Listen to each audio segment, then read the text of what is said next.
Welcome, how are you? This is teaching number 16. Conversations with God, Book 1 by Neale Donald Walsch.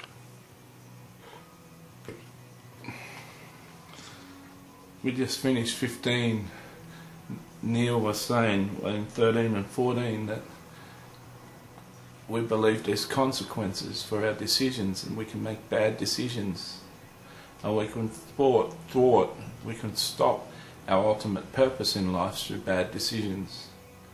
Neale argues that there are not good and bad decisions, but God assures us that we'll achieve our destiny and our ultimate purpose.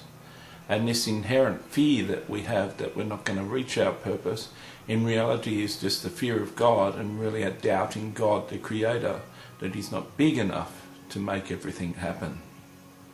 Jesus teaches there are real consequences for people who make wrong decisions in life. Sometimes those people go to hell itself. And in a book, if you want to read the book, A Divine Revelation of Hell by Mary K. Baxter, B-A-X-T-E-R, you can read how she went to hell 40 times and did a book about the experiences in hell. There's levels of torture varying in degree according to how bad the person was on earth.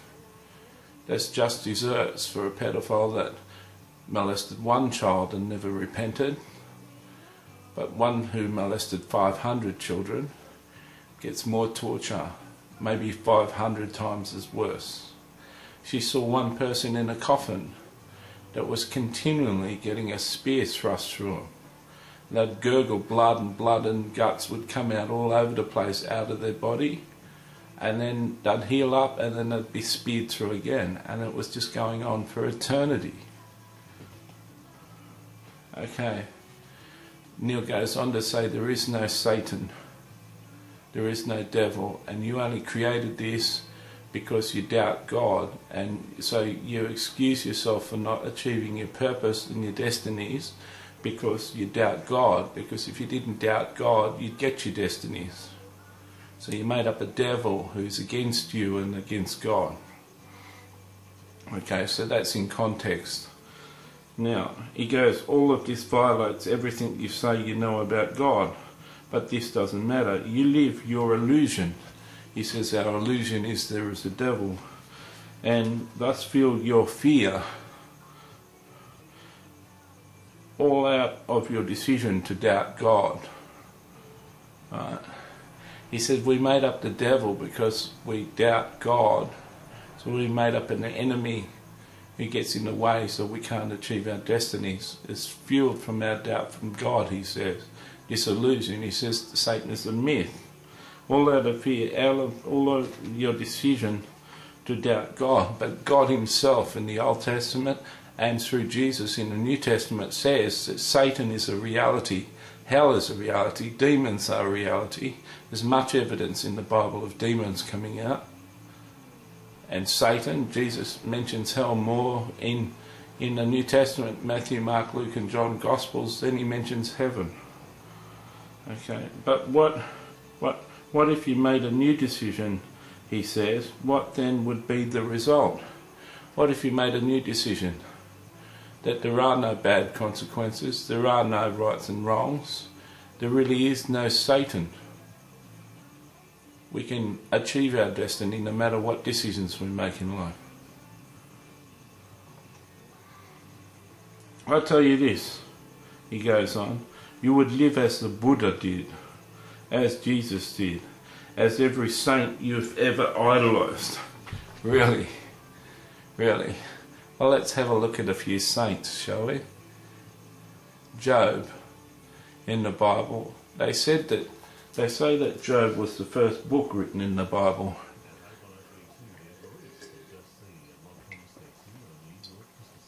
Now in the book of Job, it starts with God talking to Satan. Satan is Lucifer, an ex-angel, right?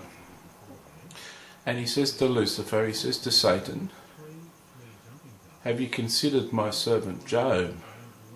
there is no man who's better on earth. There's no man more righteous. It means doing the right thing by God and mankind. That's what righteous is. Have you considered Job? He said to Satan, "Where have you come from?" And Satan said, "I've come from roaming the earth and looking at the earth's inhabitants." And God says, "Oh really, have you considered my man Job? There is no one who's better than Job on earth." And Satan said, "Job's only good because he's got everything good.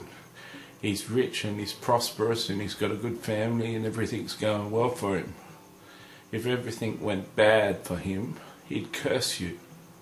He'd reject you." God said, "Really? Bring it on. Don't take his life. Do anything else." So he did. Satan killed his family. Satan destroyed his property. Satan destroyed his wealth. Satan brought boils to Job's body, so he was covered in boils. If you've ever had one boil, it really hurts. There's pus and all sorts of stuff. Job had 3 friends that were saying, "Give up on God. You've done something really bad. You can't be forgiven by God. This is all God's fault." It was a test. Now, he says, "But what if you made a new decision? What then would be your result?" Neale's God, I say in capital letters, Neale's God, says if you made the decision not to doubt God and forget about this Satan, you'd live like the Buddha did and like Jesus did and like all the famous saints. Well, I just explained the famous saint, Job. And Satan and God had an argument about him. Satan's even mentioned by name in the book of Job. In the first chapter of Job it would be in. There's another famous saint, the Apostle Paul. He said, "I went to heaven." I knew a man who went to heaven, but later reveals that it was him. It's because of his heavenly experience. He's seen such awesome things. He said, so that I wasn't puffed up and too prideful and think I'm the bee's knees, God sent a messenger from Satan to buffet me, to cause me trouble. Now I believe that thorn in the flesh, that messenger from Satan, was just a demon that caused trouble in every town Paul went to. Just stirred up trouble. That's what I believe it was. But he says he sent a messenger from Satan to cause me trouble, to buffet me. That's what buffet me means. A messenger from Satan, really. So there's another saint who it's mentioned in the holy word of God that a messenger from Satan gave him trouble. Paul says, I prayed for this thorn in the flesh to be left from me, and Jesus said, "My grace is sufficient for me. My love and my understanding and my power is enough for you, Paul. You're going to have to put up with this problem all your life." Jesus mentions Satan on quite a few occasions, and hell quite a few occasions. So Jesus and the saints didn't live without a presence of God, a presence of Satan in their life. Job and Paul are mentioned. Satan is mentioned. The famous Elijah, a famous witch, the wife of a king, Queen Jezebel, came against Elijah and scared the bejeebies out of him. And he wanted to give up his whole ministry because he was so scared. She was sent from the other side. Many saints have had trouble with Satan. I don't know about Buddha. Buddha mightn't have believed in God. I don't know much about Buddha. Just know that he seemed to be a very nice guy. I spent 5 hours with a prostitute once, and she shared with me, a friend, not in bed with her, and she shared the teachings of the Buddha with me, and I really liked what he had to say. So I'll see you in teaching 17.